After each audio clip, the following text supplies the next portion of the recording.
22 डिसेंबर रोजी होणारा आंदोलन स्थगित करण्यात आलेलं आहे, नेमकं कारण काय आहे? जय दिवा. येत्या 22 डिसेंबर रोजी बालकुम ठाणे येथून खासदार बालेमामा यांच्या नेतृत्वाखाली हा मोर्चा निघणार होता.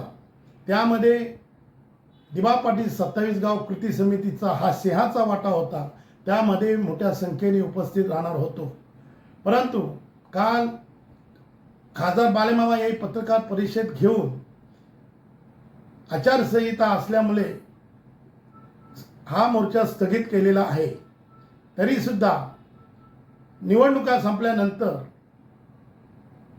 ताबडतोब आम्ही तारीख डिक्लेअर करणार आहोत का विमानतळाला दिवा पाटील साहेबांचं नाव लागण्यासाठी त्यामध्ये मोठ्या संख्येने आम्ही उपस्थित राहून सर्व भूमिपुत्र, प्रकल्पग्रस्त, दिवाप्रेमी, शेतकरी बंधू मोठ्या संख्येने उपस्थित राहून पुन्हा एकदा आम्ही मोर्चाची तारीख डिक्लेअर आहोत. त्यामध्ये दिवांचं नाव लागलं पाहिजे हीच भूमिका आमची राहणार आहे. तरीसुद्धा या 22 तारखेचा जो होणारा मोर्चा होता तो स्थगित केलेला आहे.